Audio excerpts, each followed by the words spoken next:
अगला सवाल ले लेते हैं। शिरीष दीक्षित का है, ये कह रहे चाहे फैमिली ट्रस्ट हो या फिर बिजनेस ट्रस्ट, ट्रस्ट में किस बच्चे को शामिल करना है और किसे नहीं, ये कैसे तय करें? किस बच्चे को शामिल करना है, देखिए ट्रस्ट में शामिल कैसे कैसे हो सकता है। या तो वो ट्रस्टी की तरह शामिल हो सकता है या बेनिफिशियरी की तरह हो सकता है। ठीक है। और दोनों एक्ट भी एक साथ कर सकता है, मतलब वही बेनिफिशियरी है वही ट्रस्टी है, ये भी हो सकता है। अब आप किसको क्या देना चाहते हैं, सबसे पहले तो ये डिसाइड करें, उससे डिसाइड हो जाएगा बेनिफिशियरी कौन होगा, है ना। क्या देना चाहते हैं मतलब, मैंने ऐसे केसेस ट्रस्ट बनाई है, इसमें मेरे 2 बच्चे हैं, मैंने कहा मेरे हम दोनों के बाद ये आधा आधा होना चाहिए दोनों में, पर इनको इन कंडीशन से मिलना चाहिए। अब मैं क्या करूंगा, ट्रस्ट के अंदर ये अकाउंट बना दूंगा, 2 है 10 करोड़ रुपए, पर वो मार्क हो जाएगा ये 5 इसका, ये 5 इसका है। जो बच्चा अपना हिस्सा लेता रहेगा उसका 5 कम होता जाएगा, जो नहीं लेगा उसका 5 बढ़ता रहेगा। तो अकाउंटिंग हो गई। तो कब देना है, कैसे देना है, बड़ा इंपॉर्टेंट है, राइट, पहली चीज।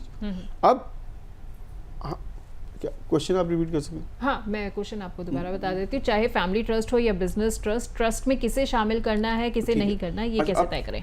अगर आप किसी को कंट्रोल नहीं देना चाहते, आप कहते हो मेरा एक बच्चा ऐसा है जो ज़्यादा सक्षम है चीज़ों को चलाने के लिए, राइट, जिसके अंदर जो ज़्यादा फेयर है, तो आप उसको ज़्यादा कंट्रोल दे दो, ठीक है, उसको वीटो पावर दे दो, दूसरे को मत दो, ठीक है, राइट।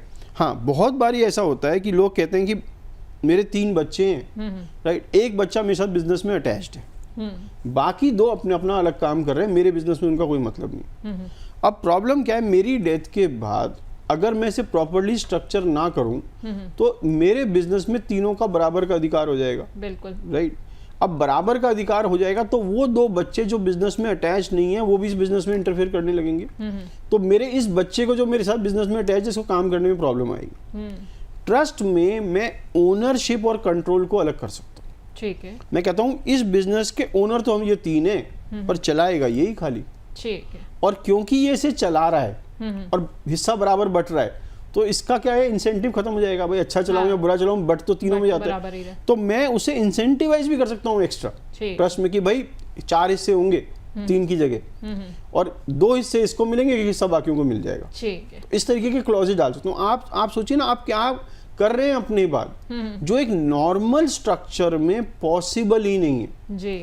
ट्रस्ट की खासियत क्या है, जो आप सोच सकते हैं ना वो हो सकता है, ठीक है। आपकी सोच जो है ना वो ही लिमिटिंग फैक्टर है, ट्रस्ट की एबिलिटी नहीं है। और एक अच्छा ट्रस्ट प्लानर आपको वहां तक सोचने पे मजबूर करेगा जो आप नॉर्मली नहीं सोच पाएंगे, ठीक है।